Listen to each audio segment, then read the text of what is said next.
اگر اپنے نبی سے پیار نہ کریں تو کس سے پیار کریں؟ کون وفادار ہے؟ قیامت کا منظر ہوگا، میں اپنی بیگم سے کہوں گا میں تمہیں نہیں پہچانتا، میرے رب کی قسم، یوم یفر المرء من اخیہ وامہ وابیہ وصاحبتہ وبنیہ یود المجرم لو یفتدی یومئذ من یومئذ بنیہ وصاحبتہ واخیہ وفصیلتہ التی تؤویہ ومن فی الارض جمیعا کلا، قیامت کے دن میں کہوں گا صفیہ میں تمہیں نہیں پہچانتا، یہ کہے گی مولانا صاحب میں آپ کو نہیں پہچانتی، یہ یوسف میرا بیٹا بیٹھا ہے، میں کہوں گا کون ہو، کہاں سے آئے ہو؟ یہ کہے گا ابا آپ کون ہو، کہاں سے آئے ہو؟ بھائی بھائی کو نہیں پہچانے گا۔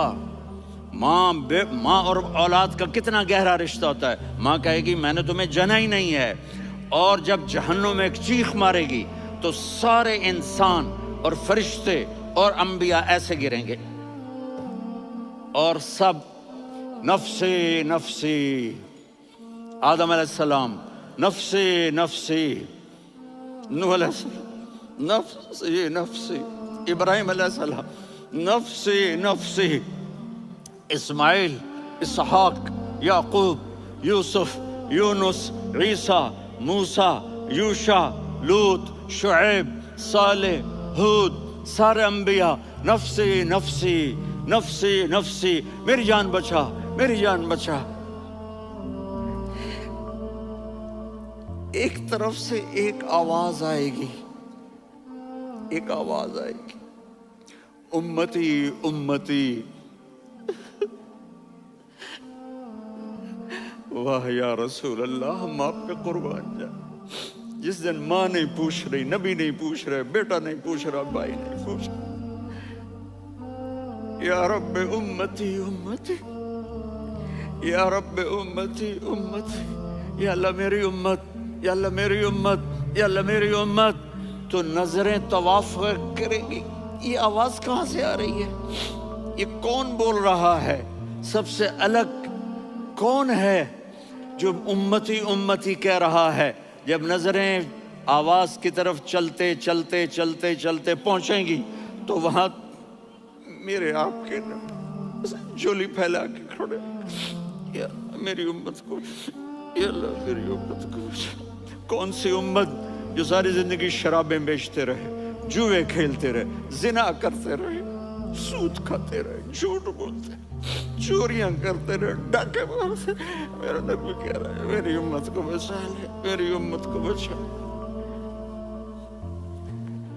اس سے پیار نہ کرے تو اور کس سے کرے؟ موت پہ رشتے ٹوٹ جاتے، میرے نبی نے اس دن بھی اپنے رشتے کو نہیں توڑا۔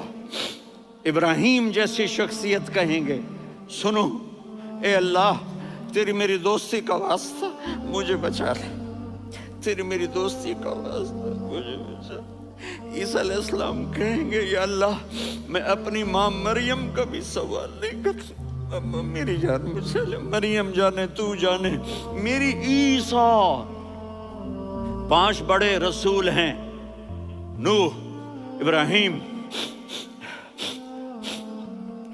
موسیٰ، عیسیٰ، محمد صلی اللہ علیہ الصلوات والتسلیمات۔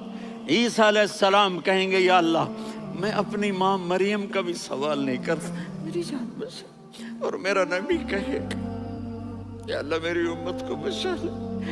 کون سی امت جنہوں نے ساری زندگی اس کا مذاق اڑایا؟ میرا نبی کہتا دفع ہو جاؤ، دور ہو جاؤ میری نظروں سے، تم نے میری نسل کو قتل کیا، تم نے میرے گھرانے کو اجاڑ دیا۔ سب کو بلا یہ نہیں کہیں گے یا اللہ میری امت کے نیکوں کو بچا لے، میری امت کے متقی، میری امت کی رابعہ بصری، جنید بغدادی کو بچا، نہیں یا اللہ ساری امت کو میری جھولی میں ڈال دے، ساری امت کو میری جھولی میں ڈال دے۔ یہاں اللہ کہے گا وَلَسَوْفَ يُعْطِيكَ رَبُّكَ فَتَرْضَىٰ۔ معافی چاہتا ہوں میں جذباتی ہو گیا ہوں۔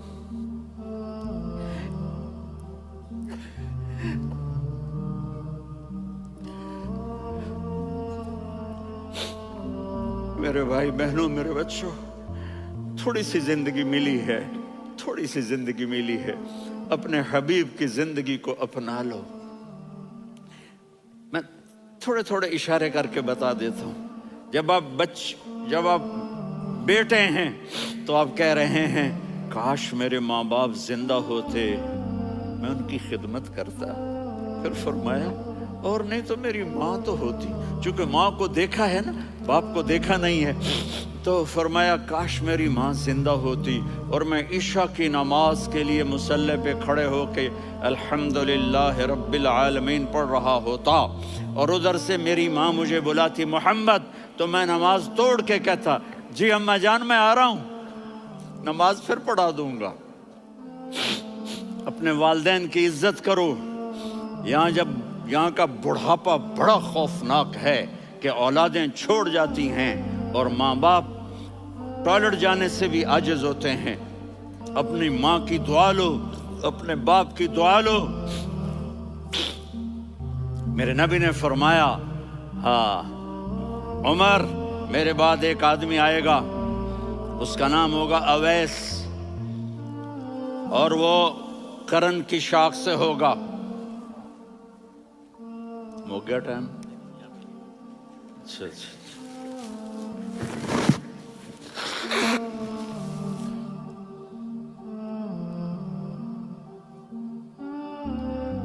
اس سے دعا کرانا، علی آپ بھی، عمر آپ بھی، یا رسول اللہ کس لیے؟ کہ اس نے ماں کی ایسی خدمت کی ہے کہ جب ہاتھ اٹھاتا ہے اللہ اس کے ہاتھ خالی نہیں لوٹاتا۔ حضرت عمر رضی اللہ تعالی عنہ نے حج کے موسم پر سارے حاجی کھڑے کر لیے، کہا بھائی یمن والے کھڑے رہو باقی بیٹھ جاؤ، تو بیٹھ گئے۔ پھر فرمایا کہ یمن والے بیٹھ جاؤ، قرن والے کھڑے رہ جاؤ، تو ایک آدمی کھڑا رہا، کہا تم قرنی ہو؟ کہا جی ہاں۔ اویس کو جانتے ہو؟ جی میرے بھائی کا بیٹا ہے لیکن تھوڑا پاگل سا ہے، آپ کیوں پوچھ رہے ہیں؟ حضرت عمر نے فرمایا وہ نہیں، تو پاگل ہے۔ کدھر ہے؟ کہا جی اونٹ چرانے گیا ہے ادھر عرفات کی طرف۔ تو آپ نے حضرت علی کو ساتھ لیا اور دوڑ لگائی سواری پر۔ دیکھا تو اویس کرنی ایک کیکر کے نیچے نماز پڑھ رہے تھے اور اونٹ چر رہے تھے۔ تو جب انہوں نے دیکھا کہ دو آدمی آ کے بیٹھ گئے تو انہوں نے نماز شارٹ کٹ کر دی۔ تو حضرت عمر نے پوچھا کون ہو بھائی؟ کہا جی میں مزدور ہوں۔ کہا تیرا نام کیا ہے؟ کہا جی اللہ کا بندہ۔ کہا ارے بھائی تیری ماں نے تیرا نام کیا رکھا ہے؟ اس نے تو نہ حضرت عمر کو دیکھا تھا نہ علی کو۔ وہ کہنے لگا بھائی تم کون لوگ ہو میرا انٹرویو کرنے والے؟ یہ تو میں اپنی زبان میں کہہ رہا ہوں۔ تو حضرت علی بولے کہ بھائی یہ ہیں امیر المومنین عمر بن خطاب اور میں ہوں علی بن ابی طالب۔ تو وہ ایسے کانپنے لگے، میں معافی چاہتا ہوں، میں پہلی دفعہ آیا ہوں، میں نے آپ کو دیکھا نہیں، فرمائیے آپ۔ حضرت عمر نے کہا ہاتھ اٹھا ہمارے لیے دعا کر، تو وہ رونے لگی۔ آپ نبی کے صحابی، میں عاجز مسکین میں دعا کروں؟ میری اوقات ہے میں دعا کروں؟ کہاں، ہمیں ہمارے نبی نے فرمایا تھا اویس آئے تو دعا کروانی ہے۔ عمر اور علی جیسی ہستیوں کو دعا کے لیے کہا جا رہا ہے۔ پیچھے تہجد ہے؟ نہیں۔ جہاد ہے؟ نہیں۔ علم ہے؟ نہیں۔ نماز ہے؟ نہیں۔ روزہ ہے؟ نہیں۔ زکوٰۃ ہے؟ نہیں۔ خیرات ہے؟ نہیں۔ کیا ہے؟ ماں کی خدمت، ماں کی خدمت، ماں کی خدمت۔ میرے نبی نے فرمایا لوگ جنت میں چلیں گے، اویس چلے گا، جب گیٹ پر پہنچے گا تو اللہ کہیں گے اویس کو پیچھے ہٹا دو، باقی اندر چلے جاؤ۔ تو اویس کرنے ڈر جائیں گے کہ یا اللہ جنت کے دروازے پر مجھے پیچھے ہٹا دیا، تو اللہ کہیں گے پیچھے دیکھو، ویسے پیچھے مڑ کے دیکھیں گے تو لوگوں کا مجمع ہوگا جو جہنم میں جا رہے ہوں گے، ایمان والے، گنہگار مسلمان۔ تو میرا اللہ کہے گا اویس اپنی انگلی کو پھیرتا جا، جس جس پر تیری انگلی پڑے گی تیری تو فیل سب کو جنت میں ڈال دوں گا۔ یہ ماں ہے، صرف ڈالر ہی سب کچھ نہیں ہے، یہ ماں ہے۔ میرے نبی نے فرمایا تیرا باپ تیری جنت کا سب سے بڑا دروازہ ہے، اگر تو نے باپ کو ناراض کر کے موت پائی تو تیرے لیے جنت کا دروازہ کھل نہ سکے گا۔ یہ باپ کا مقام ہے۔ پھر آپ نے 11 شادیاں کی. کیوں کی؟ سنو حدیث، ما تزوجت وما زوجت الا بوحی من السماء نزل به جبریل. کہا میرے ساتھیوں سنو، اللہ کی قسم میں نے کوئی شادی اپنی مرضی سے نہیں کی. میرے اللہ نے فرمایا یہاں کرو، میں نے کی. میں نے اپنی بیٹی وہاں دی جہاں میرے اللہ نے فرمایا. تو اتنی شادیاں کیوں کی ہیں؟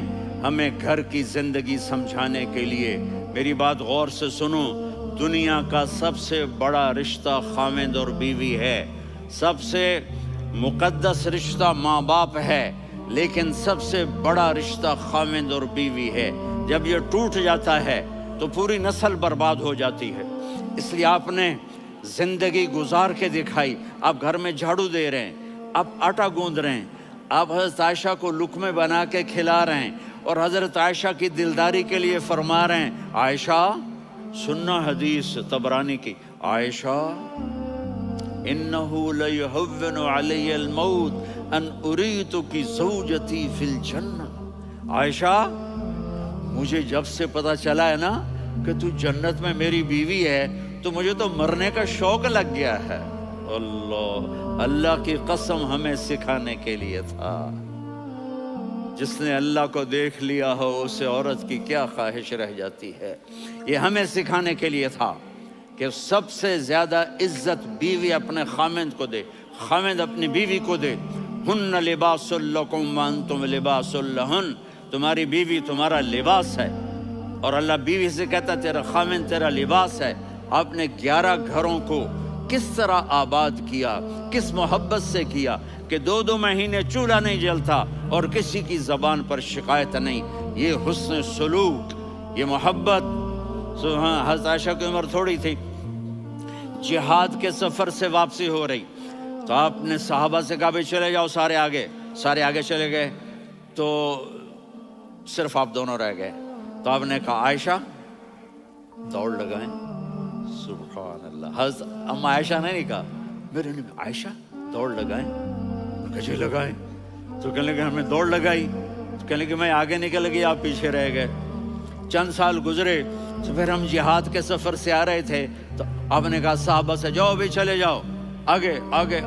وہ غائب ہو گئے. پھر آپ نے کہا عائشہ دوڑ لگائیں. تو میں نے کہا جی لگائیں. کون دنوں ذرا میں موٹی ہو گئی تھی، تو جب دوڑ لگی تو میرے نبی آگے نکل گئے، میں پیچھے رہ گئی. تو ہم نے کہا ہاذہ بتلکا، عائشہ تو میں اب برابر ہو گئے. ایک دوڑ تم نے جیتی، ایک دوڑ میں نے جیتی. یہ ہمیں گھر کی زندگی سکھانے کے لیے تھا کہ گھر میں بیوی کے ساتھ کیسا ہونا چاہیے. اور عورتوں کے لیے کہا اگر میری شریعت میں سجدہ ہوتا تو میں بیوی سے کہتا اپنے خاوند کو سجدہ کرے، تاکہ ایک نسل تیار ہو. بیلنس زندگی گزارو. میں نے کل بھی کہا تھا، آج بھی کہہ رہا ہوں، امبیلنس لائف ہماری اولاد کو تباہ کر رہی ہے. میرے پاس پرسوں 30-40 لوگ آ گئے. وہ یہاں جو ایک سلمہ صاحبہ ہیں، سلمہ ہی نام ہے نا، سلمہ زاہد. تو ایک نے کہا جی یہاں ہم اولاد کے بارے میں بڑے پریشان ہیں، کیا کریں، کوئی ہمیں اس کا سلوشن بتائیں. میں نے کہا بہت آسان ہے، ماں اپنے بچے کو ٹائم دے. نصیحت کی بات نہیں کر رہا ہوں، ٹائم دے. میں نے کل آپ کو شکل بنا کے دکھایا تھا کہ میرے نبی حسن حسین کو کمر پہ بٹھا کے کمرے میں چکر لگاتے ہیں. اتنے بڑے ہستی، اتنے بڑے نبی، اور بچوں کے لیے وقت نکال رہے ہیں اور ان کو لے کر گھوم رہے ہیں. پھر دونوں بھائیوں کو اتار دیتے اور ان کی بہن زینب کو بٹھاتے اور پھر کمرے میں چکر لگاتے. پھر فرماتے تمہارا اونٹ کیسا ہے. ایک دفعہ آپ سجدے میں گئے، فرض نماز، فرض، اور سجدہ لمبا، اتنا لمبا ہوا کہ صحابہ سمجھے اللہ کے نبی فوت ہو گئے. عبداللہ بن مسعود فرماتے ہیں میں پہلی صف میں تھا تو میں نے یوں کر کے دیکھا بھئی چکر کی ہے، تو دیکھا دونوں بھائی حسن حسین میرے نبی کی کمر پہ چڑھے ہوئے تھے اور میرے نبی نے سجدے سے سر نہیں اٹھایا. یہ کام کرو تو بچے تم سے پیار کریں گے. تم کہتے ہو بچے ہم سے ڈرتے نہیں. میں نے کل بھی کہا تھا ڈائن نہ بنو، ماں بنو. تھانے دار نہ بنو، باپ بنو۔ تو انہوں نے ایسے ہاتھ آگے کیا کہ میں بچوں کو نیچے اتاروں۔ تو مجھے دیکھنا، آپ نے یہاں سے ایسے سجدہ ہوتا ہے نا، تو آپ نے ادھر یا ادھر سے دیکھا کہ ایک ہاتھ آگے آ رہا ہے میرے بچوں کو اتارنے کے لیے، تو آپ نے سجدے میں یوں کیا، یہ دیکھ رہے ہو، وہ پیچھے ہٹ گئے۔ جب تک وہ خود نہیں اترے میرے نبی نے سجدے سے سر نہیں اٹھایا۔ اور جب نماز سے فارغ ہوئے تو ایک دم دونوں کو اپنی گود میں لیا، کبھی ابی ہما و امی لا تؤذوہما، میری جان قربان ہو ان دونوں پر، یہ میرے جگر کے ٹکڑے ہیں، انہیں دکھ نہ پہنچانا۔ کیا آپ دیکھ رہے تھے؟ ایک زہر میں تڑپ تڑپ کے مارا جائے گا اور ایک کا سر کاٹ کے نیزے پہ چڑھایا جائے گا۔ آپ کو اولاد کی محبت، نبی جس دن آپ جا رہے تھے پیر 12 ربیع الاول 11 ہجری 611 عیسوی 6 جون، آپ نے ساری بیویوں کو بلایا، اطمینان سے ملے، رخصت فرما دیا۔ پھر داماد علی کو بلایا، ان کا سر اپنی گود میں رکھے، ان کے کمر پہ ہاتھ پھیر نہ، فاطمہ کو بلایا، ان کے کان میں کہا بیٹی میں جا رہا ہوں۔ وہ رونے لگیں، کہا رو نہیں، تو بھی جلدی میرے پاس آ جائے گی۔ 6 مہینے بعد صرف 24 سال کی عمر میں حضرت فاطمہ کا انتقال ہوا۔ پھر آپ نے علی کو بلایا، دعا دی، کہا پھر حسن حسین کو بلاؤ۔ جو ہی آپ نے ان کو یوں لیا تو آپ کے ایسے پانی کی طرح آنسو بہنے لگے، اس طرح کہ آپ آگے دیکھ رہے تھے کہ ایک بچے کا سر کٹ کے نیزے پہ چڑھ رہا ہے اور ایک زہر میں تڑپ رہا ہے، لیکن آپ نے تقدیر، اللہ کی تقدیر پر راضی ہو گئے۔ اور جبریل، تھوڑی دیر کے بعد جبریل آئے، یا رسول اللہ موت کا فرشتہ باہر ہے، اندر آنا چاہتا ہے۔ جہاں موت بھی پوچھ کے آئے، اس ہستی سے پیار نہ کریں تو اور کس سے کریں؟ ملک الموت بھی اجازت لے کر اندر آئے اور آ کر کہا السلام علیکہ یا رسول اللہ۔ آپ نے کہا وعلیکم السلام۔ کہا یا رسول اللہ آپ پہلی ہستی ہیں جنہیں میں سلام کر رہا ہوں، میں نے نبیوں کی جانیں نکالی، نیکوں کی، کسی کو سلام نہیں کیا، آپ پہلے ہیں جنہیں میں سلام کر رہا ہوں۔ یا رسول اللہ آپ پہلے ہیں جنہیں آپ کے رب نے کہا کہ میرے نبی سے پوچھ کے اندر جانا، بغیر پوچھے نہ جانا۔ آپ پہلی ہستی ہیں، میرے رب نے کہا آنا چاہیں تو لے آنا، رہنا چاہیں تو چھوڑ کے آ جانا۔ آپ نے فرمایا اگر میں کہوں تو میری جان نکالو گے؟ کہا جی نکالوں گا۔ تو آپ نے جبریل کو دیکھا، آدمی یہاں سے سوال کرتا ہے کہ تو کیا کہتا ہے، جاؤں یا ٹھہروں؟ تو جبریل کہنے لگے یا رسول اللہ، اللہ آپ کی ملاقات کے شوق میں ہے۔ اوپر سارے سٹیج سج گئے ہیں آپ کے ویلکم کہنے کے لیے، آج 7 آسمان کے فرشتے اکٹھے۔ سنو اب میری آخری بات ہے۔ آپ نے کہا دیکھو حسن حسین کے لیے ہاتھ نہیں اٹھائے، دیکھ رہے تھے تڑپتا ہوا زہر میں اور کٹتا ہوا سر، ان کے لیے ہاتھ نہیں اٹھائے۔ آپ نے جبریل سے کہا جاؤ اللہ سے پوچھ کے آؤ میرے بعد میری امت کے ساتھ کیا کرے گا۔ یہ جو ہم بیٹھے ہوئے ہیں گناہوں کے داغ اپنے سینے پر لے کر، چہرے پر لے کر، کہا جاؤ پوچھ کے آؤ میری امت کے ساتھ کیا کرے۔ ملک الموت وہیں کھڑا رہا، جبریل واپس گئے اور وہاں سے پیغام آیا کہ میرے محبوب ہم آپ کی امت کو تنہا نہیں چھوڑیں گے، مجھے میرے رب کی عزت کی قسم، ادھر ٹائم بھی ختم ہو چکا ہے، میں آخری بات کر رہا ہوں، اگر اس وقت میرے نبی یہ اللہ کو نہ منواتے تو آج ہم بھی بندر خنزیر بن کے پھر رہے ہوتے۔ دعائیں دو اس کملی والے کو جو اپنا جگر کٹا گیا۔ ایک رات آپ بھوک سے لیٹے ہوئے ایسے، کبھی یوں ہوتے ہیں کبھی یوں ہوتے ہیں، کرو حضرت عائشہ کے گھر کی باری، کبھی ایسے ہوتے ہیں کبھی ایسے ہوتے ہیں، پھر ایک دم آپ آگے ہوئے اور وہ جو چارپائی کی لکڑی ہوتی اس پر اپنے پیٹ کو یوں رکھا اور ایسے جھک گئے، یوں جھک گئے۔ حضرت عائشہ بے قرار ہو کے کھڑی ہو بیٹھ گئے، یا رسول اللہ یہ آپ کیا کر رہے ہیں، یہ کیا کر رہے ہیں؟ کیا کر رہے تھے؟ معدے کو کٹھا کر رہے تھے، بھوک کی شدت۔ فرمایا عائشہ بھوک بڑی لگی، عائشہ بھوک بڑی لگی۔ جس کے لیے کائنات بنائی. عائشہ بھوک بڑی لگی تو حضرت عائشہ رونے لگی. یا رسول اللہ، آپ یوں ہاتھ اٹھائیں گے اور آپ کے لیے سب کچھ آ جائے گا، آپ مانگتے کیوں؟ کہا عائشہ مجھ سے پہلے میرے بھائی انبیاء اسی فاقے میں گئے، میں بھی اسی فاقے میں اپنے رب سے ملاقات کروں گا. میرے عزیزوں، میرے بچوں، نوجوان بیٹھے ہو، بچیاں بچے، اپنا آئیڈیل اپنے نبی کو بناؤ، اپنا آئیڈیل اپنے نبی کو بناؤ اور نبی والے اخلاق سیکھو، آپ کے گھر آباد ہو جائیں گے. برداشت کرنا سیکھو، معاف کرنا سیکھو. اب آپ کینیڈین ہو یا جہاں سے بھی ہو، اس پاسپورٹ کی عزت کرو، یہاں کے قانون کا احترام کرو، یہاں وائلیشن نہ کرو، جھوٹ نہ بولو، کسی کو دھوکہ نہ دو.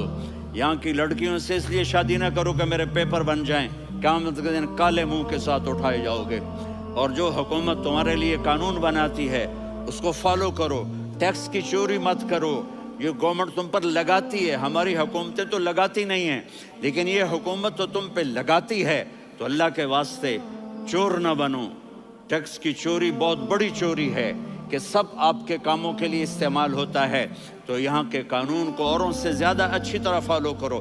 دوسرا، یہاں غیر مسلم رہتے ہیں، سب کو عزت دو، سب کو عزت دو، ان کی خوشی میں ان کو مبارک دو.